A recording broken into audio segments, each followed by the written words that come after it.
Subscribe now and press the bell icon. Never miss an update.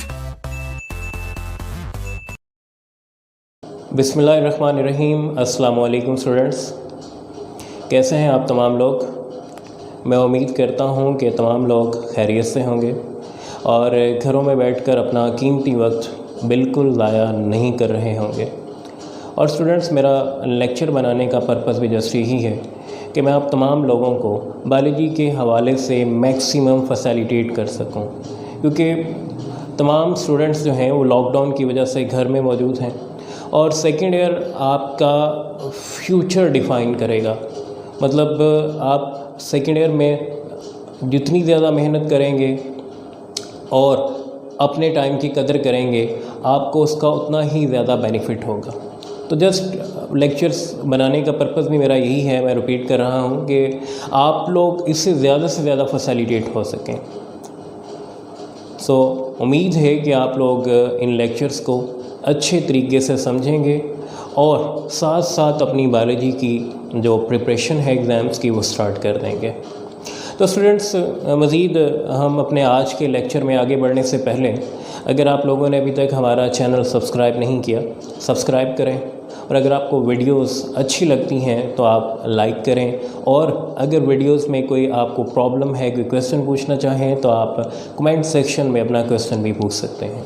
तो चलते हैं हम आज के लेक्चर की तरफ। आज हम स्टार्ट करने जा रहे हैं second year biology chapter number 15, जिसे आप सेकेंड ईयर बायोलॉजी का पहला चैप्टर भी कह सकते हैं।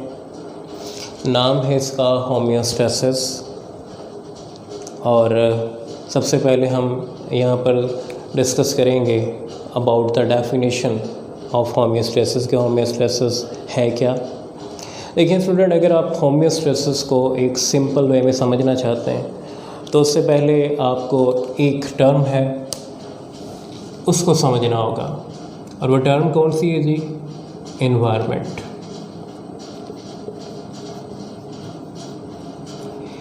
एनवायरनमेंट की अगर हम बात करें तो आम ज़बान में इसे माहौल कहते हैं। और हम बायोलॉजिकली से कैसे डिफ़ाइन करेंगे जी? The conditions under which an organism lives. वो तमाम कंडीशंस जिसमें एक जानदार रहता है वो उसका एनवायरनमेंट कहलाता है। तो हम इसे डिफ़ाइन करेंगे,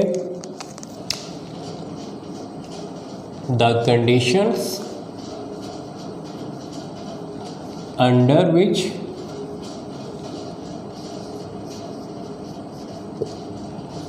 organism live।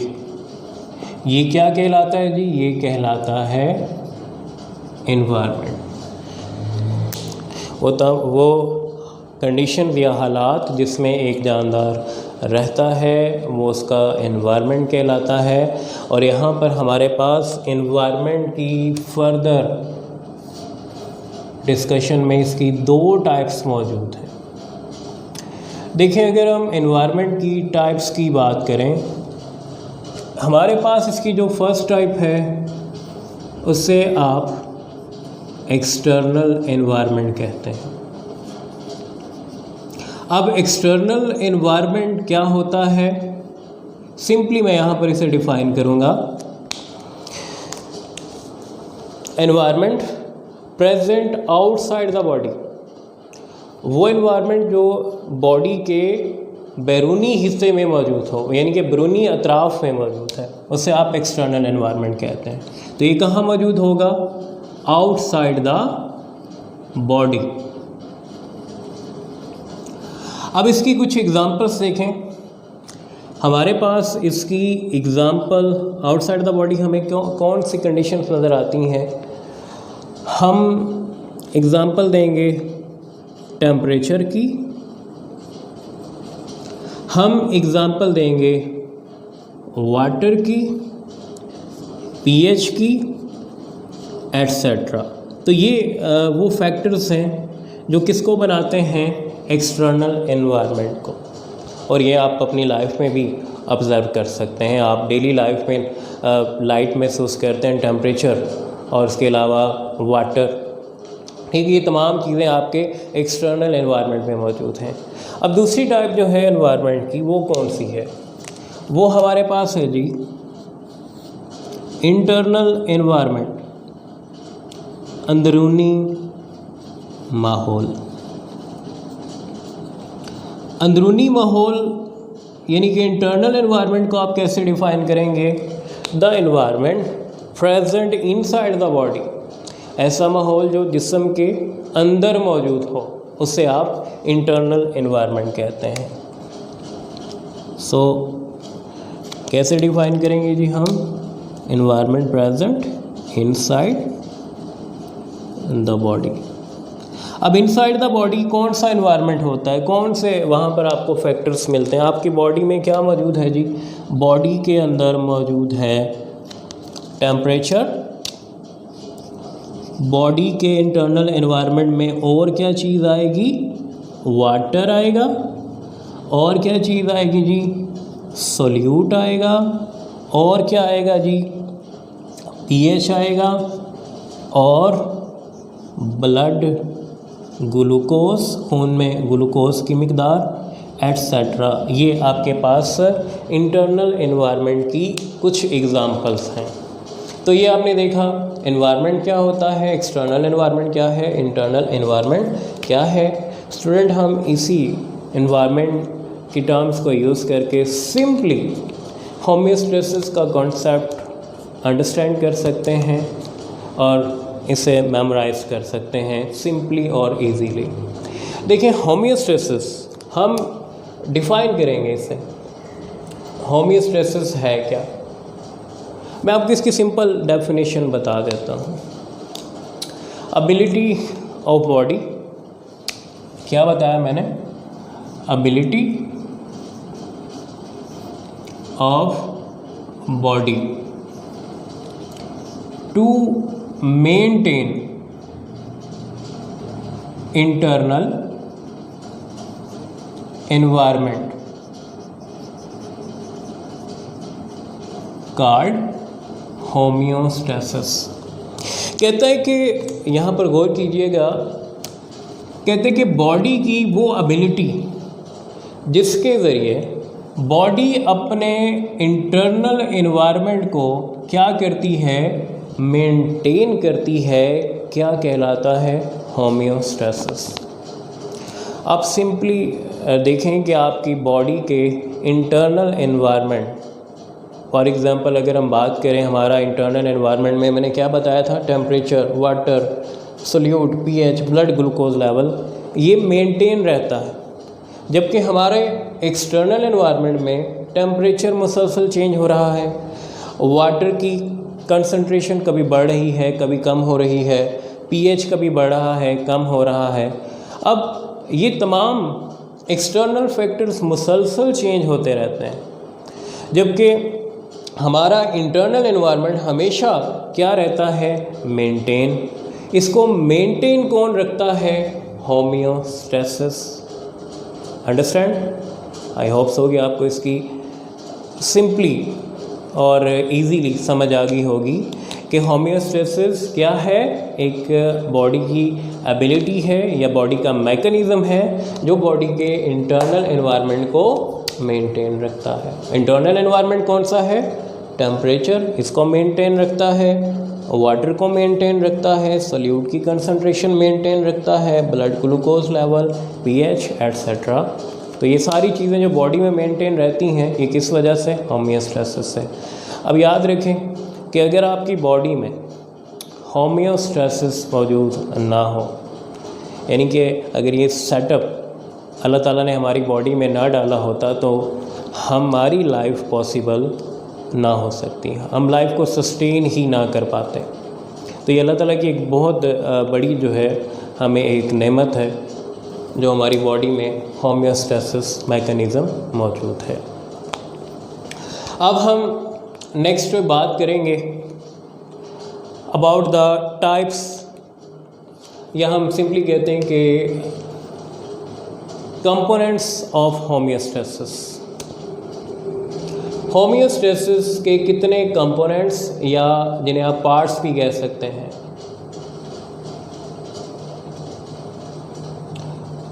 तो होमियोस्टेसिस के पार्ट्स या कंपोनेंट्स की अगर हम बात करें तो हमारे पास होमियोस्टेसिस मैकेनिज़्म 3 पार्ट्स से मिलकर बन रहा है। यानी कि होमियोस्टेसिस कितने पार्ट्स से मिलकर बन रहा है या कितने कंपोनेंट्स से मिलकर बन रहा है? 3 से। नंबर 1 इज़, पहला कौन सा है जी? ऑस्मोरेगुलेशन। ऑस्मोरेगुलेशन। दूसरा कौन सा है? थर्मोरेगुलेशन। तीसरा मैकेनिज्म कौन सा है जी? एक्सक्रीशन। अब ये 3 कंपोनेंट्स जो हैं ये किसको बना रहे हैं? होमियोस्टेसिस को। अब इन तीनों को ही हम 1 बाय 1 इन डिटेल डिस्कस करेंगे। एंड याद रखें कि ये तीनों की डेफिनेशन शॉर्ट क्वेश्चंस के लिए बहुत इंपॉर्टेंट है। तो सबसे पहले हम बात करेंगे ऑस्मोरेगुलेशन की। ये ऑस्मोरेगुलेशन क्या है? अगर हम ऑस्मोरेगुलेशन को डिफाइन करें, ऑस्मोरेगुलेशन, तो हम इसे सिंपली डिफाइन कर सकते हैं। हम कहते हैं अगर के the maintenance of water and salt balance in the body, यानी कि जिस्म में जो पानी और सल्यूट की मिकदार मेंटेन रहती है वो किस वजह से रहती है? वो रहती है ड्यू टू ऑस्मोरेगुलेशन। तो हम इसे सिंपली डिफाइन करते हैं जी, कैसे?